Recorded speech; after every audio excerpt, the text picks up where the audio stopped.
প্রিয় মুসলমান ভাইরা আমার, অন্তরের ব্যাধি বড় মারাত্মক ব্যাধি। শরীরের ব্যাধি হলে, শরীরের রোগ হলে দেখা যায়, শরীরের রোগ হলে, অঙ্গ প্রত্যঙ্গের রোগ হলে এগুলো নির্ণয় করা যায় বিভিন্ন রকমের আধুনিক যন্ত্রপাতির মাধ্যমে। নির্ণয় করে এর চিকিৎসা সাধন করা যায় ডাক্তারের মাধ্যমে। কিছু কিছু অন্তরের রোগ আছে, এই রোগগুলো যার মধ্যে হয় ওই রোগগুলো সহজে নির্ণয় করা যায় না। আর নির্ণয় করার মতো ব্যক্তি, ওই রকম আত্মিক রোগের ডাক্তারও বর্তমান জমানায় খুব বিরল হয়ে গেছে, যার ফলে অন্তরের রোগ নির্ণয় হয় না। আর অন্তরের রোগ নির্ণয় না হলে এর প্রতিষেধক ঔষধও সহজে পাওয়া যায় না। এই জন্য যে সমস্ত অন্তরের রোগগুলো আছে, এই রোগগুলো যতক্ষণ পর্যন্ত না ধরা যাবে, নির্ণয় করা না যাবে, নিশ্চিত করা না যাবে, ততক্ষণ পর্যন্ত ওই রোগের চিকিৎসা করাটাও মানুষের জন্য অসম্ভব হয়ে যায়। এজন্য রোগের নির্ণয় করতে হবে, অন্তরের রোগ। আমি গত সপ্তাহে বলেছিলাম যে মুনাফিকদের যে অন্তরের রোগগুলো আছে, এই রোগগুলো নির্ণয় করতে হবে, দেখতে হবে যে এই রোগগুলো আমার মধ্যে আছে কিনা। এমন কিছু রোগ আপনাদের সামনে আজকে কিছু উপস্থাপন করব, আপনারা মিলাবেন আপনাদের বাস্তব জীবনে এই রোগগুলো আছে কিনা। এটা আমাদের মিলানো দরকার, জানাও দরকার, ঠিক না ভাই? ঠিক বলেন। অন্তরের একটা রোগ আছে, রোগটার নাম হলো আল্লাহর অস্তিত্বে বিশ্বাস করে কিছু মানুষ আছে, মানে যে আল্লাহ আছে, আল্লাহ এক, লা শরীক, আল্লাহর কোনো শরীক নাই,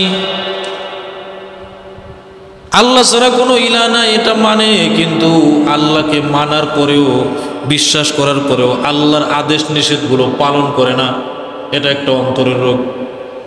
অনেক মুসলমান আছে, আল্লাহ আছে এটা বিশ্বাস করে, আল্লাহ এক, তার কোনো ইলাহ নাই, তার কোনো শরীক নাই, তিনি লা শরীক, এটা বিশ্বাস করে আসমান আর জমিনের মালিক আল্লাহ।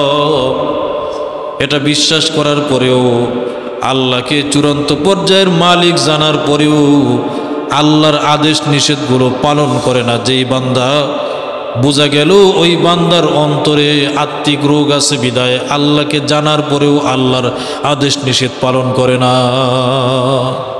অনেক বান্দা আছে আল্লাহকে মানে, কিন্তু আল্লাহর যে আদেশ নিষেধ, দুনিয়াতে কিভাবে আমল করতে বলেছে, কোন কাজ ছাড়তে বলেছে, কোন কাজ করতে বলেছে, এটা জানার পরেও মানে না। এটা অন্তরের রোগ কিনা বলেন? এটা একটা অন্তরের রোগ। মানে আল্লাহ, আল্লাহ বিচার করবে, ভালো মন্দের কাজের বিচার করবে। আল্লাহ জমিন সৃষ্টি করছে, আসমান সৃষ্টি করছে, তারে নিজে সৃষ্টি করছে, দুনিয়া সৃষ্টি করেছে, সব কিছু মানে। আল্লাহ আছে, আল্লাহর অস্তিত্ব আছে, লা ইলাহা ইল্লাল্লাহু মুহাম্মাদুর রাসূলুল্লাহ, এই কালিমা পড়েছে এবং কালিমা বিশ্বাস করে। এক কথায় সে মুমিন, মুসলিম, ইসলাম ধর্ম গ্রহণ করেছে, কিন্তু কাজে কর্মে পরিণত করে না। অর্থাৎ আল্লাহ যে কাজগুলো করতে বলেছেন, নামাজ, রোজা, হজ, জাকাত ইত্যাদি ইত্যাদি, বাবা মার খেদমত, সত্য কথা বলা, হালাল হারাম বেঁচে চলা, মানুষের সেবা করা, হ্যাঁ, ইত্যাদি ইত্যাদি যে ভালো কাজগুলো আছে, এই কাজগুলো একটাও বাস্তবে পরিণত করে না, এই কাজগুলো থেকে দূরে থাকে। এটা অন্তরের রোগ কিনা বলেন? এটা একটা অন্তরের রোগ। আল্লাহকে বিশ্বাস করার পরে আল্লাহর আদেশ নিষেধ পালন করে না, এটা একটা অন্তরের রোগ। মুসলমান ভাইরা আমার, এই রোগটা থেকে বেরিয়ে আসতে হবে। বলবেন হুজুর এই রোগ থেকে কিভাবে বেরিয়ে আসবো? আমাদের তো জানা নাই কিভাবে এই রোগ থেকে বেরিয়ে আসবো। এই জন্য বেশি বেশি কোরআনের তাফসীরের মজলিসে বসা, এই জন্য ওলামা ইকরামের বয়ান শোনা, এই জন্য বেশি বেশি তালিম তরবিয়তে বসা, যে আল্লাহ আমাকে কি আদেশ করেছে, কি নিষেধ করেছে, এগুলো যখন বান্দা জানবে, আস্তে আস্তে জানতে জানতে জানতে জানতে আলেমদের বয়ান শুনতে শুনতে বাস্তবে পরিণত হয়ে যাবে। এই জন্য বেশি বেশি তাফসীরের মজলিসে বসা, তাহলে এই মুনাফিকের রোগটা অন্তর থেকে দূরীভূত হবে। মুনাফিকরা জানে আল্লাহ আছে, রসুল সত্য, এটা জানতো, কিন্তু এটা কাজে পরিণত করতো না।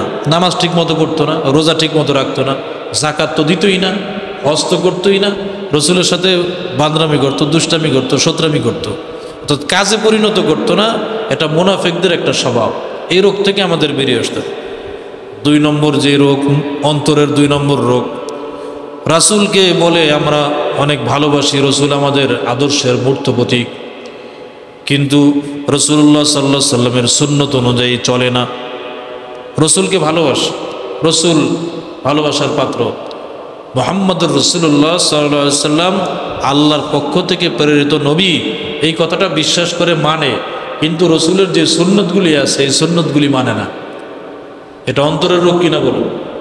রসুলরে মানলো কিন্তু রসুলের সুন্নত পালন করে না, এটা অন্তরের রোগ না? আমি কি কথা বুঝাইতে পারতেছি?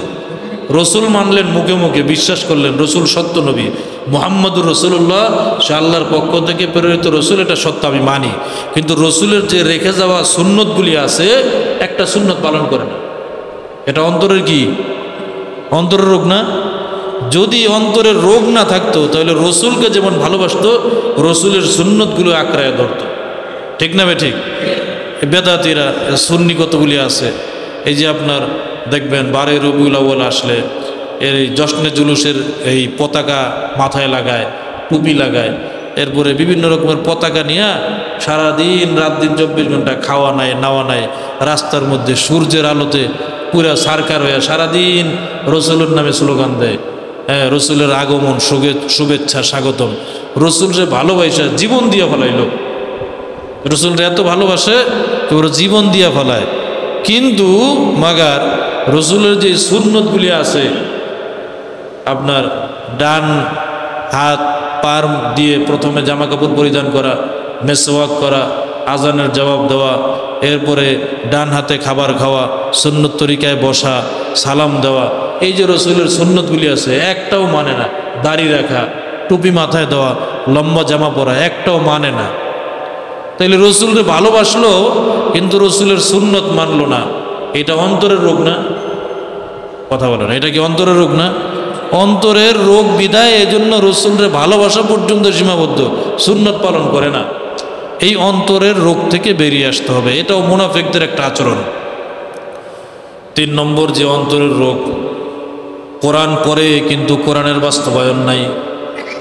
আমাদের সমাজে এই ধরনের রোগী বর্তমানে খুব বেশি। অনেক মুসলমান আছে কোরআন পড়ে সকাল সন্ধ্যা 1 পারা 2 পারা দৈনিক কোরআন তেলাওয়াত করে, কোরআনকে ভালোবাসে, নামাজের মধ্যে কোরআন তেলাওয়াত শুনতেও ভালোবাসে, পড়তেও ভালোবাসে, কিন্তু কোরআনের আয়াতের মধ্যে আল্লাহ যে বিধান দিয়েছেন, যেভাবে চলতে বলেছেন, যে ক্যাটালগ, যে জীবন বিধান আল্লাহ কোরআনে লিখে দিয়েছেন, এই অনুযায়ী তার জীবনে বাস্তবায়ন নাই। কোরআন অনুযায়ী সমাজও গঠন করতে চায় না, কোরআন অনুযায়ী নিজের পরিবার গঠন করতে চায় না, কোরআন অনুযায়ী তার ব্যক্তিকে গঠন করতে চায় না, কোরআন অনুযায়ী তার ব্যবসা প্রতিষ্ঠানকেও সেভাবে সাজাইতে চায় না, কোরআন অনুযায়ী তার জীবন পরিচালনা করতে চায় না। তাহলে বোঝা গেল এটা একটা অন্তরের রোগ। কোরআন পড়ার মধ্যেই সীমাবদ্ধ থাকা উচিত নয়, বরং কোরআনের মধ্যে আল্লাহ যা বলেছেন সেই অনুযায়ী নিজের জীবন পরিচালনা করার নামে আসল মুমিন এবং আসল ঈমানদার। এটাই আসল ঈমানদার, যারা কোরআন পড়ে এবং কোরআন অনুযায়ী নিজের জীবন বাস্তবায়ন করে। সাহাবায়ে কেরাম তো এমন ছিলেন, কোরআনের আয়াত যখন আল্লাহ রসুলের উপর নাজিল হইতো তখন রাসূলুল্লাহ সাল্লাল্লাহু আলাইহি ওয়াসাল্লাম ঘামায় যেতেন, অস্থির হয়ে যেতেন। কাতেবে ওহী যারা ছিল, যারা ওহী লেখক ছিল, তারা যখন কোরআনের আয়াতগুলো লিখত এবং লেখার পরে তারা বুঝতো যে আল্লাহ তাআলা কি বিধান তাদের উপরে নাজিল করেছেন, সাথে সাথে সেই বিধানটা নিজের অপছন্দ হলেও নিজের পূর্ব পরিচয়ে পূর্ব জীবনের এবং বাপ দাদাদের আগ থেকেই একটা বদ অভ্যাস থাকলেও কোরআন যদি সেই অভ্যাসটাকে রদ করত, সাথে সাথে সেই অভ্যাসটাকে পরিত্যাগ করে কোরআন অনুযায়ী নিজের জীবন সাজাইতো। সুবহানাল্লাহ। যখন মদ হারাম হওয়ার আয়াত নাজিল হলো, প্রথমে আল্লাহর রসুল সাল্লাল্লাহু আলাইহি সাল্লামের উপরে মদ একটা খারাপ পদার্থ এই ব্যাপারে আয়াত নাজিল হলো। আল্লাহর রসুল সাল্লাল্লাহু আলাইহি সাল্লামের উপরে যখন আয়াত নাজিল হলো মদ হারাম, আজকে থেকে মদ হারাম করা হলো, একজন সাহাবী সামান্য পরিমাণ আল্লাহর রসুলের উপরে টু শব্দ করেন নাই, সাথে সাথে কোরআন শরীফে আয়াত নাজিল হয়েছে মদ হারাম। ইতিহাসের কিতাবে পাওয়া যায় সাহাবায়ে কেরামের ঘর থেকে যত মদের লোটা ছিল, হাড়ি ছিল, পাত্র ছিল, সবগুলো রাস্তার মধ্যে নিক্ষেপ করেছে। পরের দিন মদিনার অলিতে গলিতে দেখা গেছে মদের শরাবের পাত্র দিয়া মদিনার রাস্তাগুলো ভিজে গেছে। কোনো সাহাবার ঘরে সামান্য পরিমাণ চুল পরিমাণ এক ফোঁটা পরিমাণ মদও ছিল না। এইভাবে তাদের জীবন গঠন করেছে। কোরআনের মধ্যে যেই বিধানটা যখন আসছে সেই বিধানটা সাথে সাথে বাস্তবায়ন করেছে। একটা জিনিস মনে রাখতে হবে, কোরআন শুধু পঠিত কিতাব নয়, এটা শুধু পড়বেন, পড়ে পড়ে শুধু আপনি 1 হরফে 10 নেকি লাভ করবেন এজন্যই কোরআন না। শুধু কোরআন পড়ার পাশাপাশি কোরআনের মধ্যে যা বলেছেন সে অনুযায়ী নিজের জীবন পরিচালনা করার নাম হলো কোরআন। এজন্য কোরআন আল্লাহ পাঠাইছেন। কোরআন অনুযায়ী জীবন বাস্তবায়ন করার নাম মুমিন। আর কোরআন পড়ে কিন্তু কোরআন অনুযায়ী নিজের জীবন বাস্তবায়ন করে না, এটা একটা অন্তরের রোগ, এটা মুনাফিকের রোগ। কথা কি বুঝাইতে পারতেছি? প্রিয় মুসলমান ভাইরা আমার, 4 নম্বর যেই অন্তরের রোগ, এই রোগ